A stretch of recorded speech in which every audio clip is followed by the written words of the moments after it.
Assalamualaikum warahmatullahi wabarakatuh. Di sini kami akan mempresentasikan PPT kami berjudul Review Jurnal Pendekatan Pengembangan Sistem Informasi yang beranggotakan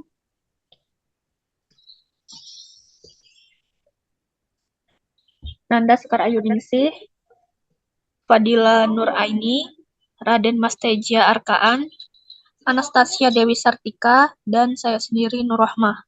Slide pertama akan dibacakan oleh Teja.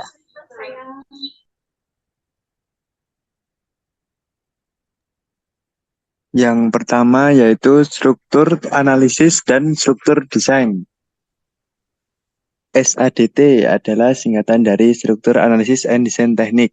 SADT sebagai metodologi pengembangan sistem terstruktur juga menganut konsep dekomposisi, yaitu menggambarkan terlebih dahulu sistem secara utuh sebagai tingkat tertinggi atau top level dan memecah lebih rinci. Lanjut. Struktur analisis and design teknik merupakan metodologi pengembangan struktur yang dikembangkan oleh D.T. Ross selama tahun 1969 sampai 1973. SADT kemudian didukung dan dikembangkan lebih lanjut oleh Softtek Corporation sejak tahun 1974. SADT memandang suatu sistem terdiri dari benda, yaitu objek dokumen data, dan kejadian atau event, yaitu kegiatan yang dilakukan oleh orang, mesin, atau perangkat lunak. Di samping itu, SHDT juga menggunakan dua macam diagram, yaitu diagram kegiatan yang disebut dengan aktigram dan diagram data yang disebut dengan datagram, digunakan dalam pendekatan berorientasi data atau objek. SADT secara sederhana memanfaatkan dua diagram yang digunakan dalam pendekatan baik yang berorientasi pada proses maupun pada objek, yaitu aktigram dan datagram.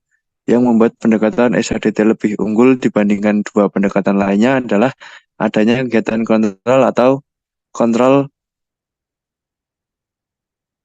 11-21 activity yang terpisah dan mampu mengkonfirmasikan aktigram dengan datagram sehingga dicapai struktur database yang lebih valid. Selanjutnya,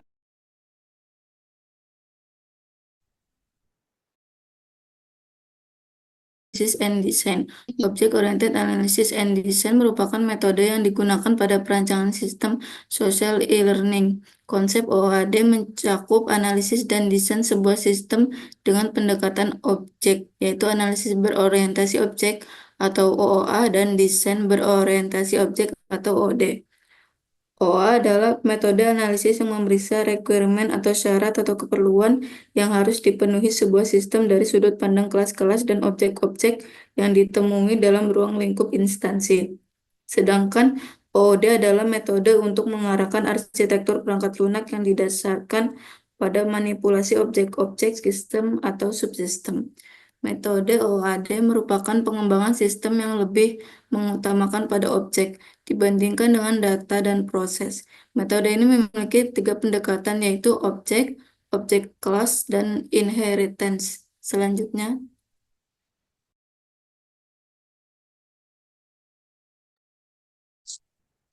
prototype. Prototype adalah sebuah versi awal dari perangkat lunak yang digunakan untuk mendemonstrasikan konsep, mencoba berbagai pilihan desain, dan menggali lebih banyak permasalahan.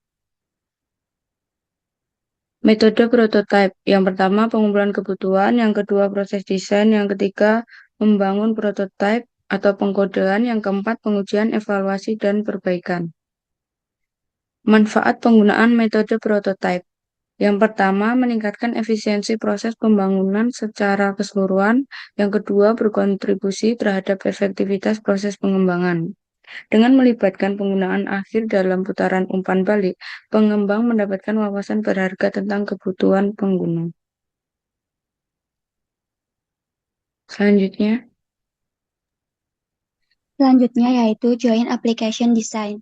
Joint Application Design atau JAD sebuah teknik atau cara yang berfokus atau mengutamakan pada komitmen dari pengguna dalam menentukan kebutuhan, keperluan, dan merancang sebuah sistemnya.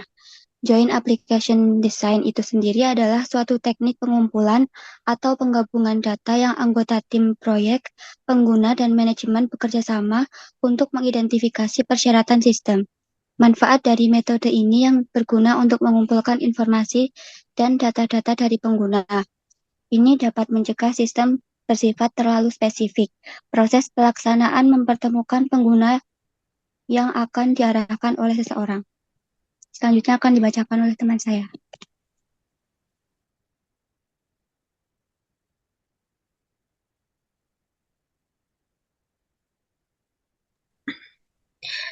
Yang Participatory Design.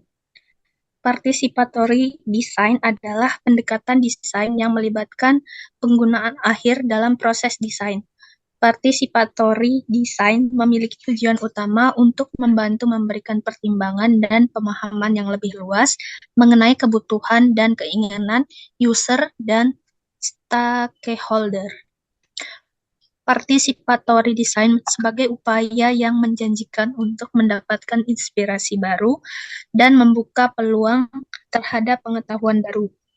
Metode penelitian yang digunakan dalam perancangan ini adalah participatory action research atau PAR dengan pendekatan desain partisipatif.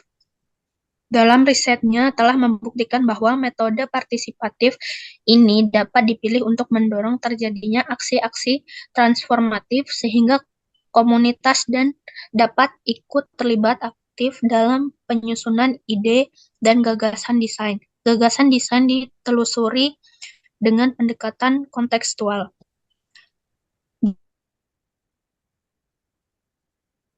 Ini dalam sebagai strategi desain dengan melakukan proses desain yang berpusat pada kebutuhan user dengan teknik wawancara desain.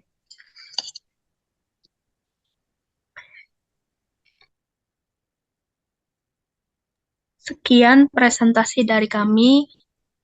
Maaf apabila ada kesalahan. Terima kasih.